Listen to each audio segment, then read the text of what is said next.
मेरा प्यारा देश भारत। भारत माता की, भारत माता की, वंदे।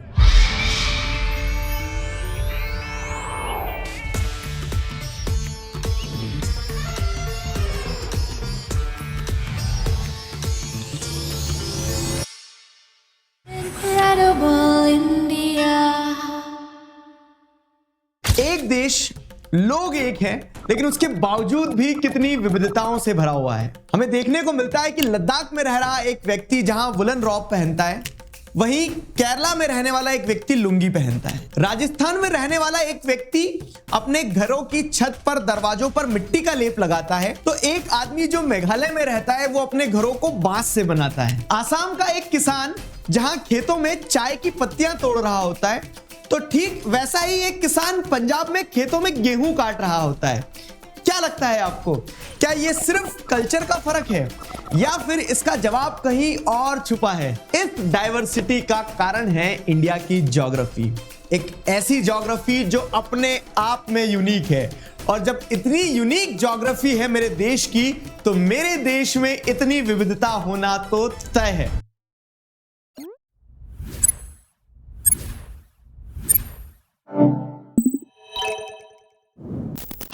मेरा नाम है दिगराज सिंह राजपूत और इस वीडियो में हम लोग इंडिया की वास्ट और डाइवर्स ज्योग्राफी के बारे में जानने वाले हैं। हम ये समझेंगे कि कैसे ये वास्ट और डाइवर्स ज्योग्राफी इंडिया के कल्चर और इकोनॉमी को डाइवर्स लेवल पे शेप करती है। इससे पहले कि हम इस वीडियो में आगे बढ़े, आप सभी से एक रिक्वेस्ट है कि इस वीडियो को एंड तक देखिएगा और शेयर कीजिएगा, क्योंकि ज्योग्राफी इज लव। शुरुआत करते हैं इंडिया की ज्योग्राफी को समझने से ही। इंडियन सबकॉन्टिनेंट में 5 मेजर ज्योग्राफिकल फीचर्स हैं। इनमें सबसे पहले आता है the Himalayan mountain system. Himalayan mountain system world का यंग और टॉलेस्ट माउंटेन रेंज है, जहां पे वर्ल्ड की लॉफ्टीस्ट पीक्स आपको देखने को मिलेगी।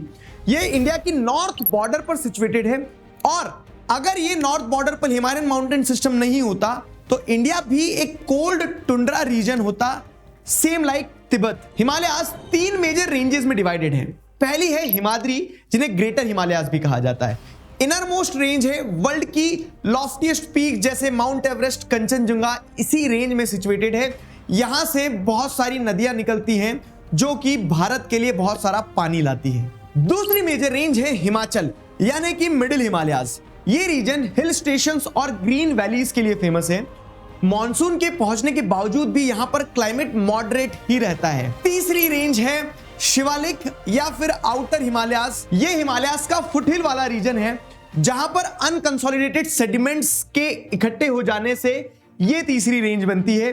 गंगा और ब्रह्मपुत्र रिवर इन्हीं रेंजेस से नदर्न प्लेन के लिए बहुत सारा फर्टाइल सॉइल लाती है। हिमालयास के नॉर्थ वेस्ट में काराकोरम रेंज सिचुएटेड है, जहां पर वर्ल्ड का second highest peak K2 situated है। साथ ही साथ नॉर्थ ईस्ट में जाते ही ये हिमालयास साउथवर्ड बेंड करते हैं और पूर्वांचल हिमालयास के नाम से जाने जाते हैं। अब हिमालयास के बाद में आता है दूसरा major physiographic division, Indo Gangetic planes.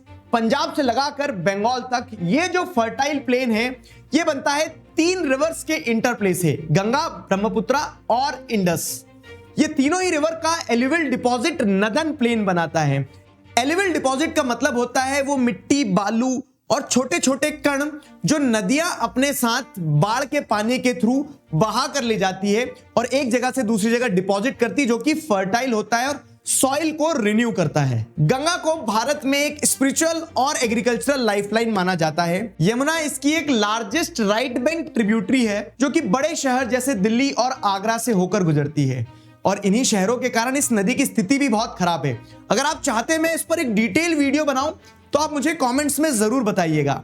वैसे ही इंडस जो है, जो कि मेजरली पाकिस्तान से फ्लो होती है, लेकिन उसकी 5 ट्रिब्यूटरीज झेलम, चेनाब, रावी, ब्यास, सतलज, ये पांचों की पांचों पंजाब से होते हुए जाती है और पंजाब के प्लेन्स को फर्टाइल बनाती है। ब्रह्मपुत्र इंडो गंगेटिक प्लेन की तीसरी मेजर रिवर है, जो कि ईस्टर्न साइड से असम प्लेन्स को कवर करते हुए आती है। ये रिवर यूं तो तिब्बत में ओरिजिनेट होती है, लेकिन एक लंबा कोर्स कवर करके गंगा के साथ मिलकर बांग्लादेश में जाकर एक सुंदरबन डेल्टा बनाती है। इस ज्योग्राफिकल डाइवर्सिटी में तीसरा मेजर फिजियोग्राफिक डिवीजन है थार डेजर्ट। भारत के north western part, specifically Aravalli mountain ranges के वेस्ट में लोकेटेड है ये डेजर्ट। ये अपने एक्सट्रीम क्लाइमेटिक कंडीशन और कल्चरल रिचनेस के लिए जाना जाता है। यहाँ टेम्परेचर एक्सट्रीम्स में होता है, दिन में बहुत गर्मी और रात में सर्दी। तेज हवाएं रेत के पहाड़ बनाती और बिगाड़ती रहती है। यहाँ सिर्फ वही पेड़ उग सकते हैं जो इन एक्सट्रीम कंडीशंस में सरवाइव कर सकते हैं, जैसे कैक्टस।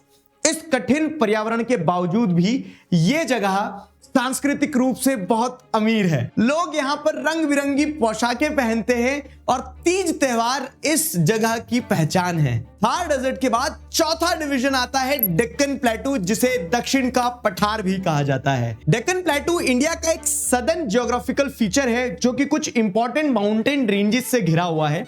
वेस्ट में वेस्टर्न घाट इसे कवर करते हैं, जिसे यूनेस्को ने वर्ल्ड हेरिटेज साइट का दर्जा भी दिया है क्योंकि यहाँ पर इमेंस बायोडाइवर्सिटी देखने को मिलती है। ये डेक्कन प्लेटू ईस्ट में ईस्टर्न घाट से घिरा हुआ है, जो कि एक डिसकंटिन्यूअस माउंटेन रेंज है जो कि ईस्टर्न कोस्ट के पैरेलल चलती है। डेक्कन प्लेटू जाना जाता है यहाँ पे पाए जाने वाले मिनरल्स, फॉरेस्ट रिसोर्सेज और साउथ इंडियन रिवर्स के लिए। अगला फिजियोग्राफिक डिवीजन है द कोस्टल रीजन। इंडिया के पास में 11,098 किलोमीटर्स लंबी कोस्ट लाइन है जो कि ईस्टर्न कोस्ट लाइन और वेस्टर्न कोस्ट लाइन में डिवाइडेड है। 1970 में ये कोस्ट लाइन 7,516.6 किलोमीटर लंबी हुआ करती थी, लेकिन 2023-24 के डेटा के हिसाब से इस कोस्ट लाइन की लेंथ बढ़ चुकी है और अब ये 11,098 किलोमीटर्स लंबी है। कोई ये नहीं सोचेगा कि इस कोस्टलाइन को कॉम्प्लेन पिला दिया गया है। And this video is not sponsored by Complan. ये डिफरेंस एनहांस्ड मेजरमेंट टेक्निक्स के कारण आया है। चलिए, वेस्टर्न कोस्टल प्लेन की अगर बात की जाए तो वेस्टर्न घाट और अरेबियन सी के बीच में सैंडविच ये जो प्लेन है वेस्टर्न कोस्टल प्लेन कहा जाता है, जिसे ये ज्यादा रॉकी है और स्टीप है। अब बात की जाए ईस्टर्न कोस्टल प्लेन की तो ये ज्यादा वाइड है when compared with western coastal plain, flat है और बहुत सारी रिवर्स जैसे महानदी, गोदावरी, कृष्णा, कावेरी, ये सारी रिवर्स अपने डेल्टा यहां बनाती है, जिस कारण से ये एरिया फर्टाइल है और ईस्टर्न कोस्टल प्लेन पर खेती होती है। लेकिन साथ ही साथ बे ऑफ बंगाल में जो साइक्लोन्स डेवलप होते हैं वो यहाँ पर बहुत डिस्ट्रक्शन भी करते हैं। इस डाइवर्स फिजियोग्राफी में इंडिया के दो छोटे छोटे आइलैंड्स भी हैं जो कि इंडिया की बायोडाइवर्सिटी और स्ट्रेटेजिक इंपॉर्टेंस में एक यूनिक रोल प्ले करते हैं। पहला है अंडमान निकोबार आइलैंड, जो कि बे ऑफ बंगाल में सिचुएटेड है, जो अपने ट्रॉपिकल रेन फॉरेस्ट और इंडिजीनियस ट्राइब्स के लिए फेमस है। यहां पर इंडिया का एकमात्र एक्टिव वॉल्केनो बैरन आइलैंड भी है। दूसरा है लक्षद्वीप आइलैंड। अरेबियन सी में सिचुएटेड ये आइलैंड्स कोरल ओरिजिन से बने हैं और अपनी मरीन बायोडाइवर्सिटी के लिए जाने जाते हैं। ये इंडिया की स्मॉलेस्ट यूनियन टेरिटरी है जो 36 छोटे छोटे कोरल आइलैंड से बने हैं। भारत की इस वास्ट और डाइवर्स ज्योग्राफी ने कहीं ना कहीं यहाँ के आर्किटेक्ट, लैंग्वेज, फूड, रिलीजन को डीपली इन्फ्लुएंस किया है और इसी कारण से हर जगह का एक डिस्टिंक्ट कल्चर है जो कि उस जगह के नेचुरल रिसोर्सेज, क्लाइमेट और ज्योग्राफिकल फैक्टर से इन्फ्लुएंस्ड हैं। इन सभी एस्पेक्ट्स को एक एक करके डिटेल में समझते हैं। इंडिया में अराउंड 19,500 प्लस रीजनल डायलेक्ट्स हैं एंड 121 लैंग्वेजेस बोली जाती हैं।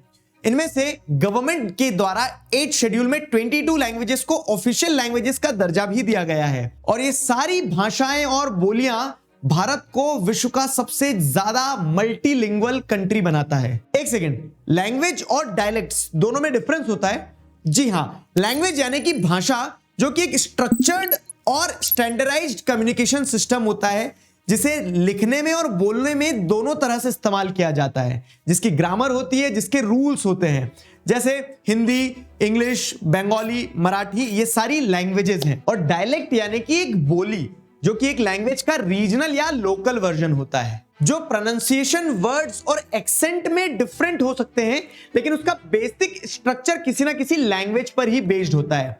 फॉर एग्जाम्पल, हिंदी एक लैंग्वेज है और उसी से निकलती हुई डायलेक्ट्स होंगी जैसे कि भोजपुरी, अवधी या फिर मारवाड़ी। सुन मारी बात, जैसा कि मैं तारा सीधो सीधो बताऊं तो भाषा एक पेड़ होए और ओके अलग अलग शाखाएं अगर बनाना चाहे तो तू बना सके, काई से डायलेक्ट से। ये कैसे हो गया? तो इस तरह से मैंने आपको अपनी रीजनल डायलेक्ट बताई जो कि हिंदी पर ही बेस्ड है। आप भी कमेंट्स में बताइए कि आपकी रीजनल डायलेक्ट्स क्या है। साउथ इंडिया द्रविडियन लैंग्वेजेस का हब। साउथ इंडिया में तमिल, तेलुगु, कन्नड़, मलयालम ये भाषाएं बोली जाती हैं जो कि द्रविडियन लैंग्वेज हैं, जो नॉर्थ इंडियन लैंग्वेज से काफी अलग है। सवाल यह है आखिरकार ये लैंग्वेजेस इतनी यूनिक हैं कैसे? इसका जवाब साउथ इंडिया की ज्योग्राफी में छुपा है। साउथ का डेक्कन प्लेटू एक नेचुरल बैरियर की तरह काम करता है जो कि नॉर्थ से आने वाले ट्रेडर्स और इन्वेडर्स को लिमिट करता था, और इसी कारण से जो इंडो आर्यन इन्फ्लुएंस है वो साउथ इंडिया में उतना ज्यादा नहीं हुआ। फॉर एग्जाम्पल तमिल जो कि 5000 साल पुरानी लैंग्वेज है, लेकिन वो आज भी अपने ओरिजिनल स्क्रिप्ट और ग्रामर में एग्जिस्ट करती है। ये साउथ इंडिया का आइसोलेशन इफेक्ट है जो कि ज्योग्राफी के कारण बना है। अब बात की जाए नॉर्थ इंडिया की, तो नॉर्थ इंडिया में इंडो आर्यन लैंग्वेजेस का इन्फ्लुएंस। नॉर्थ इंडिया में आपको मेजरली हिंदी, बंगाली, पंजाबी, मराठी ये लैंग्वेजेस देखने को मिलेंगी। सवाल ये आता है कि ये लैंग्वेजेस इतना स्प्रेड कैसे हो गई? तो इसका बड़ा रीजन है इंडो गंगेटिक प्लेन्स की ज्योग्राफी। ये प्लेन्स फ्लैट हैं और फर्टाइल हैं जो माइग्रेशन और ट्रेड के लिए बहुत आइडियल कंडीशन बनाते हैं। नॉर्थ इंडिया में हर 100 किलोमीटर पे आपको एक नया एक्सेंट या बोली सुनने को मिलेगी। हिमालयन रीजन में तिब्बतन इन्फ्लुएंस देखने को मिलता है। हिमालय सिर्फ एक नेचुरल बैरियर नहीं है, ये एक कल्चरल बैरियर का भी काम करते हैं। हाई एल्टीट्यूड रीजन्स जैसे सिक्किम, अरुणाचल प्रदेश और लद्दाख में तिब्बतो बर्मन लैंग्वेज बोली जाती है, जैसे तिब्बतियन, भूती या फिर सिक्किमीज। ये लैंग्वेजेस इंडो आर्यन इन्फ्लुएंस से अलग रही क्योंकि हिमालयास का रफ टेरेन माइग्रेशन और एक्सटर्नल इन्फ्लुएंस को हमेशा लिमिट करता रहा। इस वजह से लद्दाखी और सिक्किमीज भाषा में और कल्चर में आपको स्ट्रॉन्ग तिब्बतन और बुद्धिस्ट इन्फ्लुएंस देखने को मिलता है। लद्दाख और अरुणाचल प्रदेश में जो डायलेक्ट्स बोली जाती है उन डायलेक्ट्स में बुद्धिस्ट स्क्रिप्चर्स के वर्ड्स और टोन देखने को मिलते हैं जो कि नॉर्थ इंडियन लैंग्वेजेस में नहीं है। अब बात की जाए डेजर्ट और वहां के रीजनल डायलेक्ट्स की, तो यहां सिर्फ एक ही राजस्थानी भाषा नहीं होती।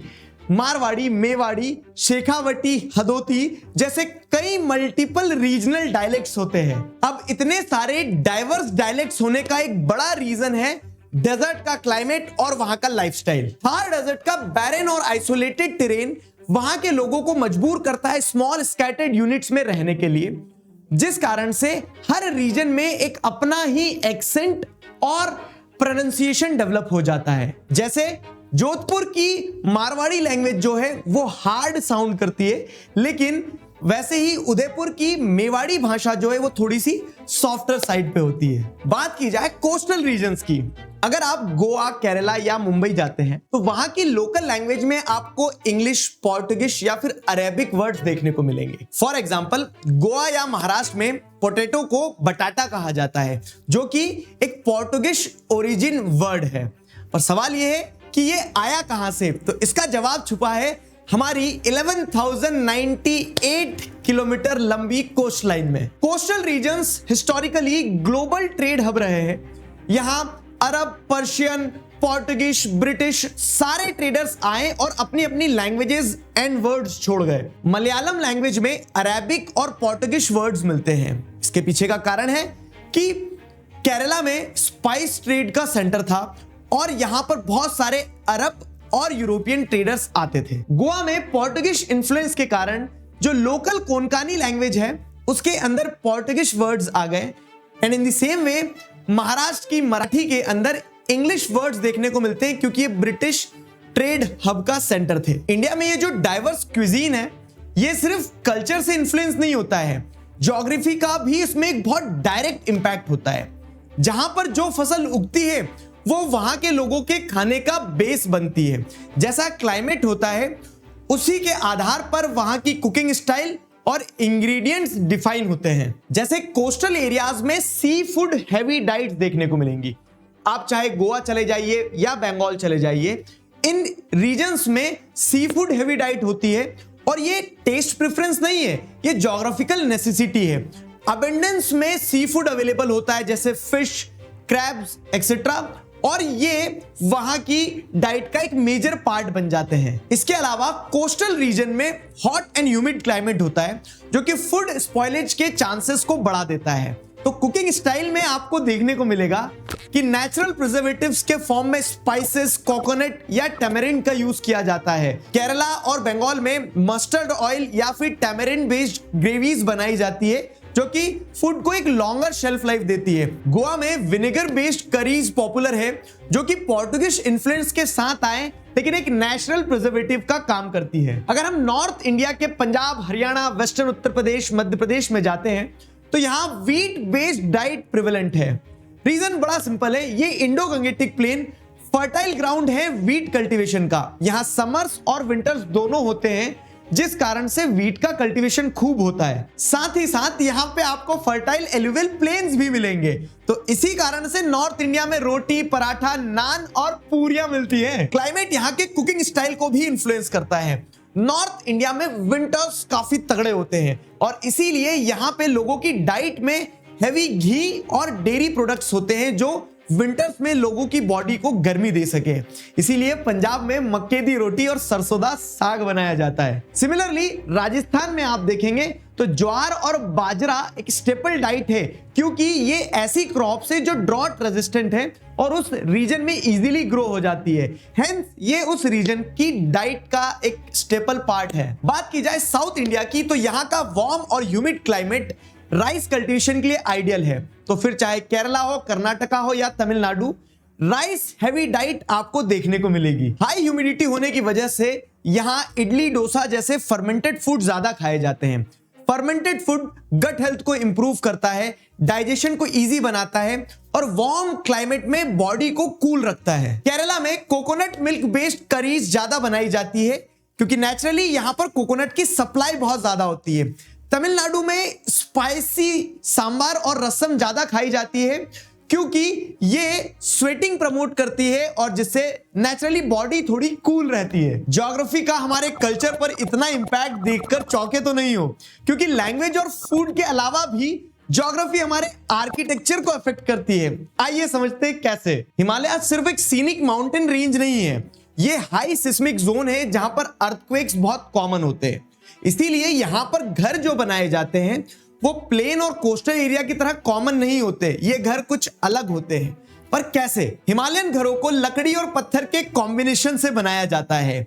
लकड़ी जो कि एक फ्लेक्सिबल मटेरियल है जो अर्थक्वेक के ट्रिमर्स को अब्सॉर्ब कर सकता है और पत्थर एक नेचुरल इंसुलेटर की तरह काम करते हैं। इसे कातकुनी आर्किटेक्चर कहते हैं जो कि हिमाचल प्रदेश और उत्तराखंड में काफी पॉपुलर है।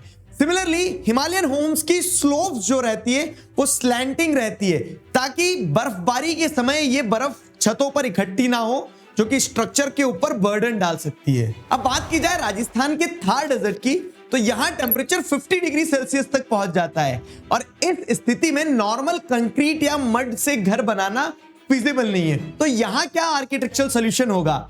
ज्योग्राफी हमें बताती है कि यहाँ थिक सैंडस्टोन की वॉल्स बनाई जाती है बड़े बड़े किलों में ताकि बाहर की गर्मी बाहर ही रह जाए और अंदर टेम्परेचर ना बढ़े। और इसका परफेक्ट एग्जाम्पल है सोनार किला जो कि जैसलमेर में सिचुएटेड है। ये बाहर की गर्मी को एब्जॉर्ब कर लेता है और इंटीरियर को ठंडा रखता है। इसके अलावा जाली यानी कि लैटिक वर्क का भी आर्किटेक्चर में इस्तेमाल किया जाता है जो एयर फ्लो को ऑप्टिमाइज करता है। साथ ही साथ एक और इंटरेस्टिंग फीचर देखने को मिलता है स्टेप वेल्स। बाउडीज बनाई जाती हैं जो कि पानी के स्टोरेज का भी काम करती है और कूलिंग इफेक्ट भी देती है। उदाहरण के तौर पर जयपुर का हवा महल और पन्ना मीना कुंड एक बाउडी और एक एयर सर्कुलेशन ऑप्टिमाइजेशन का परफेक्ट एग्जांपल देता है। इसके अलावा आज भी एक ज्योग्राफिकल कल्चरल कंटिन्यूटी देखने को मिलती है जहां राजस्थान के गांव में लोग मिट्टी का लेप अपने घरों पर लगाते हैं जिससे गर्मियों में घर अंदर से ठंडे रह सके और सर्दियों में गर्म। केरला में मॉनसून 2000 से 5000 मिलीमीटर रेनफॉल एनुअली लाता है। इस स्थिति में अगर प्लेन्स और रेगिस्तान में बनाए जाने वाले घरों की स्टाइल में घर बनाए जाएंगे तो यह तय है कि वो खराब हो जाएंगे। इसीलिए केरला में ट्रेडिशनल नालुकेतु स्टाइल जो कि एक मॉनसून फ्रेंडली डिजाइन है उसे डेवलप किया जाता है। इस स्टाइल में बड़े बड़े वरांदाज और स्लोपिंग रूफ्स होते हैं जो कि मॉनसून के पानी को बहुत अच्छे से ड्रेन आउट करवा देते हैं। एक सेंट्रल कोर्टयार्ड होता है जो कि एयर फ्लो को मेंटेन करता है जिससे ह्यूमिडिटी को कंट्रोल किया जा सके। इसके अलावा घरों को बनाने के लिए बैम्बू और लेटराइट स्टोन का इस्तेमाल किया जाता है जो कि हैवी रेनफॉल को विथस्टैंड कर सकते हैं। केरला का आर्किटेक्चर स्टाइल ये प्रूव करता है कि कैसे वो वहां के क्लाइमेट के साथ परफेक्ट हार्मनी में है। ये ज्योग्राफी बेस्ड एडेप्शन सिर्फ हम तक ही सीमित नहीं है, हमारे देवी देवताओं के घरों में यानी कि टेंपल आर्किटेक्चर में भी आपको ज्योग्राफी का इफेक्ट एविडेंट रूप से देखने को मिलेगा। फॉर एग्जांपल महाराष्ट्र और कर्नाटका में बेसाल्ट रॉक इजीली अवेलेबल है। ये इग्नियस रॉक होती है और इसे कार्व किया जा सकता है और इसीलिए यहाँ रॉक कट टेम्पल्स डेवलप हुए जो कि पहाड़ों में ही कार्व आउट किए गए। अजंता और एलोरा की केव्स और कैलाश टेम्पल यहाँ के क्लासिकल एग्जाम्पल्स हैं जो हैवी टेम्परेचर और रेनफॉल दोनों को ही बियर कर सकते हैं। तमिलनाडु और कर्नाटका में क्लिफ फेसेस और नेचुरल केव्स बहुत सारी थी जो कि एक स्टेबल और नेचुरली प्रोटेक्टिव शेल्टर देती थी और इसी कारण से यहां पर केव टेम्पल्स डेवलप हुए। महाबलीपुरम और बादामी इसका एक परफेक्ट एग्जांपल है जहां पर नेचुरल केव्स को टेम्पल्स में कन्वर्ट किया गया। और पता है इन सारे टेम्पल्स की यूनिक बात क्या है? इन सारे टेम्पल्स में नेचुरल लाइटिंग और वेंटिलेशन का भी उतना ही ध्यान रखा गया। तो इंडियन टेंपल आर्किटेक्चर स्टाइल सिर्फ एस्थेटिक्स नहीं, ज्योग्राफी ड्रिवन भी है। लॉन्ग स्टोरी शॉर्ट, आप जिस भी शहर या गांव में रहते हैं, आपके वहां पर जो घर होंगे, जो मंदिर होंगे, जो मॉन्यूमेंट्स होंगे, वो कहीं ना कहीं वहां की ज्योग्राफी से जरूर इन्फ्लुएंस होते होंगे। अब ये आप ऑब्जर्व करेंगे इस वीडियो को देखने के बाद। तो इस वीडियो में हमने भारत की ज्योग्राफी और उसका एक बहुत बड़ा कल्चरल इंपैक्ट क्या है उस चीज को बहुत अच्छे से समझा। अगर आप थोड़े से शार्प माइंडेड हैं तो आपको ध्यान होगा हमने 3 चीजों पे शुरुआत में बात करी थी कि भारत की ज्योग्राफी, उसका कल्चरल इंपैक्ट क्या है और उसका इकोनॉमिक इंपैक्ट क्या है। तो 2 पॉइंटर्स हम डिस्कस कर चुके हैं। अगर आप लोग चाहते हैं कि इसका इकोनॉमिक इंपैक्ट भी हम इसी तरह से डिस्कस करें तो इस वीडियो को ढेर सारा प्यार देना, फिर आपको अगले पार्ट में उसका इकोनॉमिक इंपैक्ट भी देखने को मिलेगा। अभी के लिए इस वीडियो को यहीं समाप्त करते हैं। I will be waiting for your response. तब तक मुस्कुराते रहिए, इस वीडियो को ज्यादा से ज्यादा लोगों तक शेयर कीजिए। जय हिंद,